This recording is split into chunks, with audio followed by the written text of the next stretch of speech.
pacífico. Quem não viu, veja no Instagram do pré-candidato, ele visitando o BOP com o Coronel Busnello, ele vai na laje do BOP, né? Embaixo uma comunidade chamada Tavares Bastos, uma comunidade que não tem nenhum homicídio. Exato. Há 27 anos, né? É mais seguro do que Dinamarca, do que Zurique, do que o que for, né? E para mostrar, que a maior parte dos moradores não querem cometer crime, e 2, quando você tem a autoridade policial e estabelece o controle sobre o território, acaba o crime, nossa! E eles gostam do BOP? Eles amam. Não é assim, amam. Eu andei lá, a mulher da venda ficou toda feliz quando chegou um cara do BOP. Você aqui, dando lanchinho pras pessoas. Que levar todos os pré-candidatos lá, sabia? É uma aula de Brasil. É uma aula porque muita gente tem a ideia, por exemplo, que a favela é um lugar tomado por pessoas ruins. E na verdade não é. A favela, a maior parte das pessoas são altamente virtuosas. A elite brasileira, sem precisar, ela entra em escândalos de corrupção pra ficar mais rica o tempo todo. Uma pessoa que mora na favela, veja, ela tá numa situação muito complicada. Optar por não ser um criminoso é um ato de coragem verdadeira. E a maior parte das pessoas optam por isso. Então essas pessoas precisam urgentemente ser resgatadas e inseridas economicamente. E por isso que o processo de desfavelização, eu tento falar isso o tempo todo, pra mim é a solução. Porque desfavelizar não é só arrumar o bairro. É criar o caldo cultural, é eliminar a narcocultura, é você criar, vamos dizer, os bons hábitos, o hábito da pessoa não tacar o lixo na frente da casa dela. Porque tem elementos em que a pessoa, ela foi tão despida de hábitos bons, porque ela foi tratada como animal a vida inteira, que ela não sabe. Eu visitei favelas no Pará, a pessoa pegava o lixo dela e tacava na frente da própria casa. Então as pessoas erram. E eu não vou mentir pras pessoas, falando, não, você vai ser multado e bem multado e eventualmente preso se fizer isso. Agora, eu vou fazer a rua aqui, vai ter coleta de lixo, aqui tá a cesta de lixo, e vai colocar coisa na cesta de lixo, tá? Mas voltando pro elemento da guerra, essa DPF das favelas, a postura do Alexandre de Moraes ao longo de todo esse tempo, ela será enfrentada já no primeiro dia. Eu vou colocar as favelas nas primeiras operações e as cidades em estado de defesa e eu vou tocar as operações. E em bom português, eu já falei isso em outras entrevistas, e eu vou repetir, eu estou no estrito cumprimento do meu dever como presidente da República e para passar o estado de defesa eu preciso do Congresso. Eu pedi, o Congresso aprovou dia 5 de janeiro de 2027. Se vier uma decisão do STF, não é que eu só não vou cumprir. Eu não vou cumprir. Eu vou apenas com as forças policiais, se precisar de auxílio das Forças Armadas, vou fazer o meu estrito cumprimento do meu dever constitucional. Eu duvido, de coração aberto, eu duvido que o STF vai querer... Até porque tu estaria prevaricando, né? Exato. E eu considero... Deixar de agir uma prevaricação. Exatamente, que essa é a provocação. O presidente que permite isso está prevaricando. Eu vou fazer uma provocação, inclusive, para Forças Armadas. Os generais que estão aqui no Rio com seus super salários, muitos deles aqui no Rio com os clubes militares, todos eles pegam um carro com motorista para se encontrar no clube militar e tem que desviar das favelas para não ser assaltado. Veja só, quando ele desvia, ele tá ali vendo na cara dele o descumprimento do dever constitucional dele. Porque os militares têm uma posição institucional de pressão que eles podem exercer sobre a própria presidência da República. Nós aceitamos isso, nós ficamos lenientes, nós ficamos macios, frouxos com relação a isso. Então o presidente da República tem que falar, eu tô prevaricando, eu tenho que tomar impeachment se eu não fizer isso. Então, decisão judicial que venha para obstar o cumprimento do papel do presidente, ela será ignorada. Como hoje eu vejo o Donald Trump ignorando decisões que vêm de instâncias menores. Não vai, eu vou cumprir a Constituição, vou cumprir isso e vou fazer a retomada territorial, que esta é a nossa obrigação. A retomada territorial. Só que ela tem que ser seguida de um outro elemento. Eu tenho com um slogan que rodou muito, que o pessoal falou, o prendeu, matou. Isso é um slogan que a gente criou numa live. Mas depois eu falei, depois do prendeu, matou, vem o bandeira, quartel, escola, que tem muito a ver com essa discussão que houve sobre o UPP, que é fazer uma espécie de UPP nacional e direito. Que a gente tem que ter um Estatuto Nacional da Desfavelização, que envolve desde investimento em infraestrutura, leilão reverso com participação da iniciativa privada, verticalização, criação de ruas e vias, leis muito claras e muito pesadas para não haver o processo de refavelização desses lugares, tá? Presença do Estado, desconstrução inteira da ideia de crime organizado, aí vem as mudanças da lei penal, direito penal do inimigo, e usar as escolas como centros estratégicos de formação de uma nova juventude, especialmente com os meninos. De maneira clara, é uma questão lógica. Quem é a força de reposição do crime organizado? É um homem jovem. Quem é esse homem jovem? Em geral, esse homem jovem tem um desempenho escolar muito ruim, ele não teve a presença masculina dentro de casa, ele já é um jovem complicado já na escola, isso já é detectado no ambiente escolar, e ele vem de uma família mais humilde, presente em periferias de grandes cidades. A estatística quase toda é coberta por esses dados. Pois bem, essa criança está na escola nós temos que atuar junto com essa criança. A escola tem que ser um centro formador desse jovem para torná-lo um cidadão e torná-lo próximo da polícia. Inclusive a polícia fazer recrutamento de jovens que vão trabalhar com ela já na comunidade. Então a escola é um centro nevrálgico, que é o que eu chamo de bandeira quartel-escola. Ela é cívico-militar? Pode ser.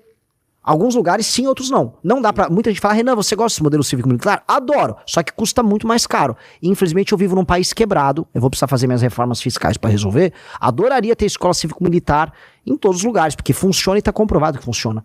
Dito isso, eu posso trazer disciplina e colocar parceria com a polícia em escolas que não são cívico-militar, que eu consigo equilibrar o melhor dos dois mundos. Mas em regiões que a gente retomou do crime organizado, as escolas serão cívico-militares.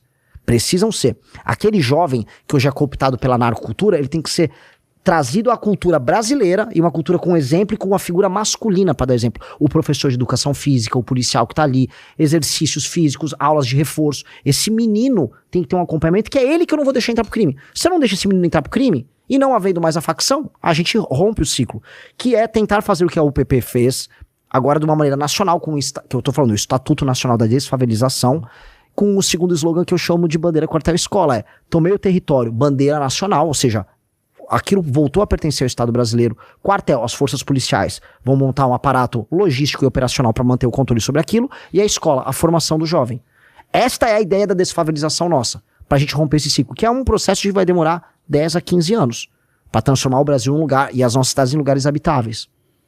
Olha, Renan, eu gosto tanto dessa ideia que, assim, eu sei que a gente nem sempre pode ter um Ministério das Cidades, mas o Ministério da Desfavelização seria uma coisa... mas esse é o meu... Seria uma política, né, acabar com essas condições subhumanas que a gente viaja pelo Brasil e se conheceu aí. Nós temos palafitas até hoje, em muitas capitais do Nordeste, a gente vê palafitas, né? Condições assim, de extrema miserabilidade. Temos a Rocinha no Rio de Janeiro, pouca gente sabe, 77 mil habitantes, mas a Rocinha ainda tem muita tuberculose. A Rocinha tem ruas tão profundas que o sol só bate meio-dia. 9 da manhã não bate sol, 2 da tarde não bate sol, né? Tu bota a mão na parede na Rocinha, a qualquer hora do dia, a parede está gelada, mesmo no verão. Então é deprimente você enxergar isso em pleno século XXI. Gostei da ideia. Cajueiro, mais pergunta? Candidato, o senhor está falando de Ministério da Desfavelização. Eu vi uma postagem sua no seu Instagram que me impactou muito, em que o senhor fala da novinha disfuncional e do noia. Noia aqui no Rio de Janeiro nós chamamos de tralha.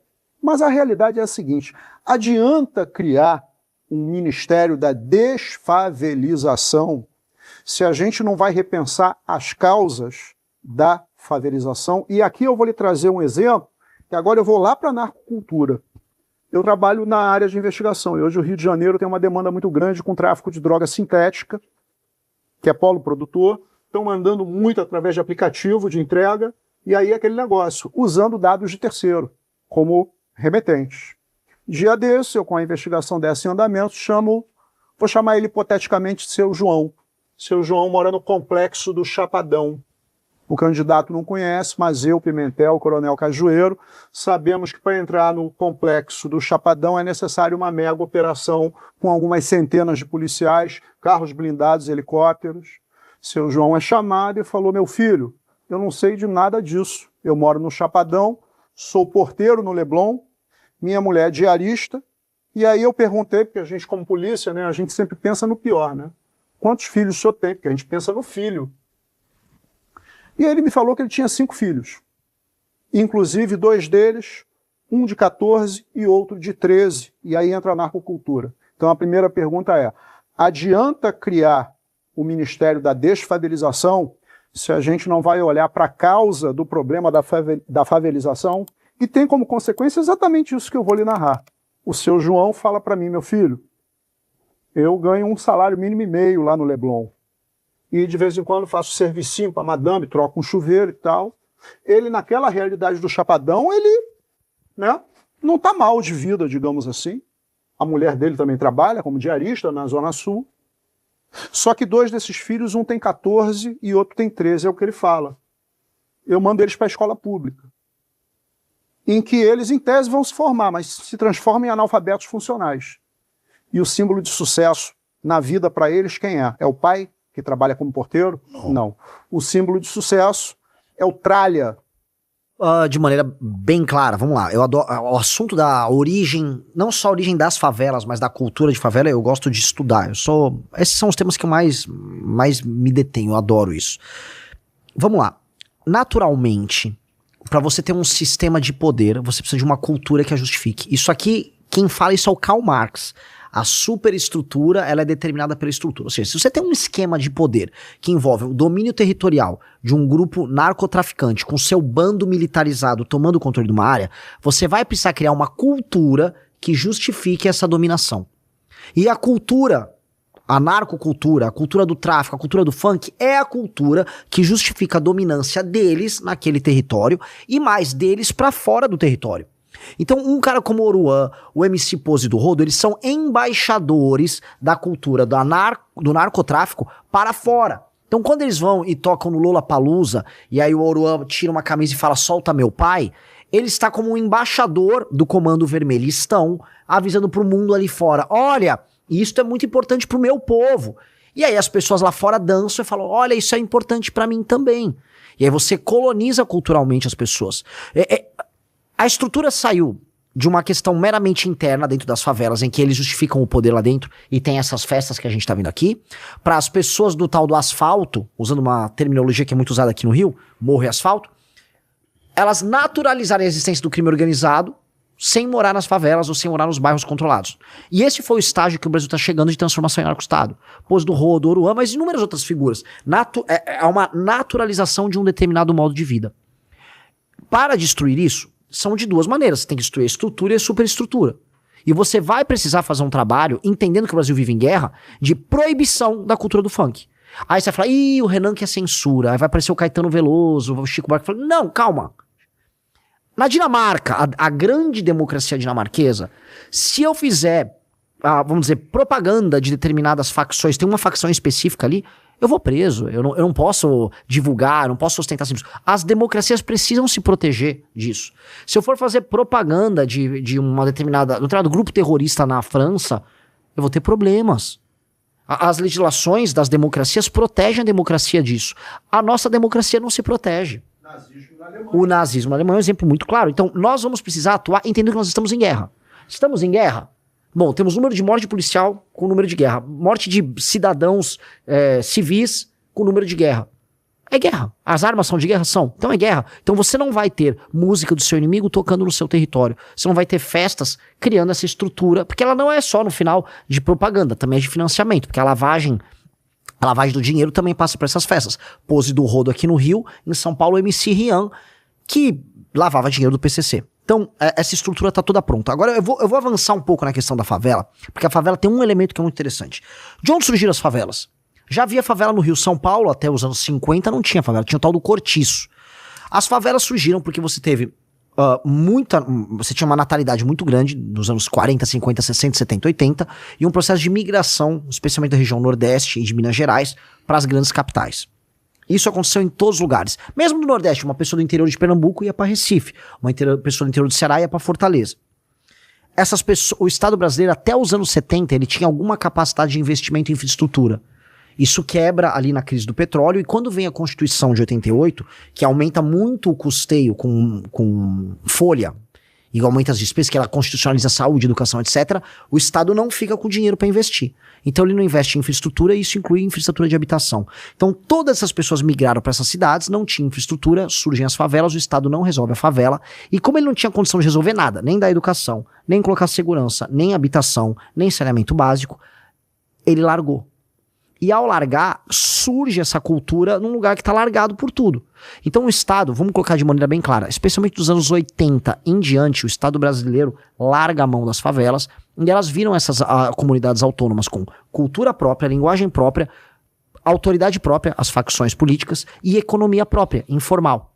Então, o que nós criamos, se a gente olhar direitinho, foi um Brasil paralelo dos anos 70 até hoje. Então é um país paralelo, que ele não obedece nada. O país, ele inclusive nem fala mais a nossa língua. Então a gente tem que entender que é uma guerra contra um país anônimo que surgiu, de libertação da sua população local, que tem que ser brasileiro no sentido de titular de direito. E de dever também. Isso é uma outra discussão. E destruir a cultura desse país anômalo é libertar essas pessoas. Então essas coisas são todas integradas. Por isso que a questão da infraestrutura, e eu vou sair um pouco da segurança e vou para uma parte de economia, eu recuperar a capacidade de investimento do Estado brasileiro, ou seja, reduzir as despesas do Estado, de modo a eu poder baixar os juros, porque o Estado vai ser pagador, e com juros menores aumentar a taxa de investimento, é isso o Estatuto da Desfavelização. É de um lado recuperar a segurança, de outro recuperar a autoridade e a cultura, e de outro investir na infraestrutura. Eu preciso tornar aquele lugar no Brasil. A China passou o que o Brasil passou nos anos 60, 70, 80, e isso nos anos 2000. Como? As pessoas saíram das províncias do interior e foram todos para a região leste, Xangai, aquela costa. A China falou, vai dar ruim, vai favelizar. E vai favelizar na casa dos, não digo bilhão, mas das centenas de milhões. Eles criaram cidades inteiras do zero, eles gastaram tudo que eles puderam em infraestrutura. E proibiram as pessoas de fazer migrações desordenadas, porque eles sabiam que ia gerar esse processo de favelização. A China evitou isso.